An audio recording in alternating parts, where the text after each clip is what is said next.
আল্লাহ তাআলার বান্দা, এই দোয়াটা যদি আপনি সকাল সন্ধ্যা 7 বার যদি আপনি পড়েন, আল্লাহ পাক রব্বুল আলামিন আপনার মনের আশা আমার আল্লাহ কবুল করে নেবেন। মনের অনাকাঙ্ক্ষিত আশাগুলাকে আমার আল্লাহ কবুল করে নেবেন। অনেক সময় আছে অনেকে আপনারা বলেন, হুজুর আপনি যে আমলগুলা আপনি বলেন সে আমল অনুযায়ী তো আমরা আমল করি, কিন্তু আমরা তো আমলের রেজাল্টগুলা পাচ্ছি না।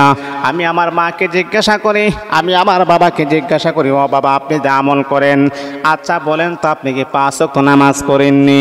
তখন বলেন না না আমি 5 ওয়াক্ত নামাজ তো পড়ি না। এই আল্লাহ তাআলার বান্দা, আমি যখন আপনাদেরকে বলি আমল করার জন্যে, আমি যখন আপনাদেরকে বলি আমলটা আপনি করবেন, কিন্তু হা মনে রাখতে হবে 5 ওয়াক্ত নামাজ ব্যতীত যত আমল করেন ওই আমল আল্লাহ পাক রব্বুল আলামিনের দরবারে কখনো কবুল হবে না। আমি যখন আপনাদেরকে বলি আমল করতেন, আমল করার আগে আমি কিন্তু বলে দিই একটা শর্ত আছে। শর্তটা কি? 5 ওয়াক্ত নামাজ, 5 ওয়াক্ত নামাজ নিয়মিতভাবে পড়বেন। তারপরে যখন আপনি আমল করবেন ওই আমলটা আল্লাহ পাকের কাছে অতি দ্রুত কবুল হবে। আমার আল্লাহ আপনার ইবাদত বন্দেগী আপনার জাযা বদলায় খাইর দান করে দিবেন। নামাজ পড়েন না, আপনি আমল করলে কি লাভ হবে, কি ফায়দা হবে? আগে নামাজ পড়তে হবে, তারপর আমল করবেন, কবুল হবে। এই আমার বন্ধু, সকালবেলা যদি আপনি ফজরের নামাজ পড়ার পরে ডানে বামে সালাম ফেরানোর পরে যদি আপনি 7 বার যদি আপনি পড়েন, আবার যদি আপনি বিকাল বেলা যদি 7 বার আপনি পড়েন, তাহলে আল্লাহ পাক রব্বুল আলামিন আপনার মনের আশা কবুল করে নেবেন। যেই কোনো দোয়া করবেন সেই দোয়াটাই আমার আল্লাহ কবুল করে নেবেন। এই দোয়াটা যদি আপনি 7 বার পড়তে পারেন, দোয়াটি হলো হাসবিয়াল্লাহু লা ইলাহা ইল্লাহু আলাইহি তাওয়াক্কালতু ওয়া হুয়া রাব্বুল আরশিল আযীম। হাসবিয়াল্লাহু লা ইলাহা ইল্লাহু আলাইহি তাওয়াক্কালতু ওয়া হুয়া রাব্বুল আরশিল আযীম। এইভাবে আপনি সকালবেলা 7 বার পড়বেন।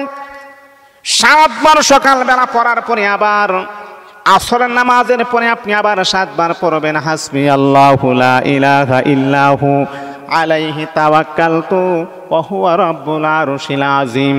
ও বন্ধু, আপনি যদি সকাল সন্ধ্যা এই দোয়াটা 7 বার পড়তে পারেন, আরশের মালিক আমার আল্লাহর কাছে যে কোনো দরখাস্ত করবেন সেই দরখাস্তই আমার আল্লাহ কবুল করে নেবেন। এটা একটা পাওয়ারফুল একটা দোয়া। কেন আপনার দোয়া কবুল হবে না? চাওয়ার মতো যদি আপনি চাইতে পারেন, অবশ্যই 100% আমার আল্লাহ আপনার দোয়া কবুল করে নেবেন। আসলে সবচাইতে বড় সমস্যা কি জানেন? আমরা চাওয়ার মতো চাইতে পারি না। কিভাবে চাইলে আমার মালিক খুশি হবেন, কিভাবে চাইলে আল্লাহ পাক একটা জিনিস আপনাকে দিবেন। দুনিয়ার নিয়মটা আপনি দেখেন, দুনিয়ার নিজামটা আপনি দেখেন। কোনো মানুষের কাছ থেকে যখন আপনি কোনো কিছু নেবেন, তখন কিন্তু তার সাথে কত সুন্দর করে আমরা কথা বলি, তার সামনে কত সুন্দর করে আমি আমার অভাব অনটনের কথাগুলা বলি যে ভাই যদি আমাকে কিছু টাকা পয়সা দেন আমার কিছু উপকার হবে, আপনার টাকাটা আবার আমি ফেরত দিয়ে দিব। কত রং ঢং নমুনা ভাবে প্রকাশ করে আমরা কথা বলি। কিন্তু আপনি আরশের মালিক আল্লাহ পাক রব্বুল আলামিনের সামনে আপনি দরখাস্ত করবেন, এটাও যদি আপনি না জানেন কিভাবে দরখাস্ত করলে কবুল হবে, তাহলে আল্লাহ পাক কিভাবে আপনার দোয়া কবুল করবেন?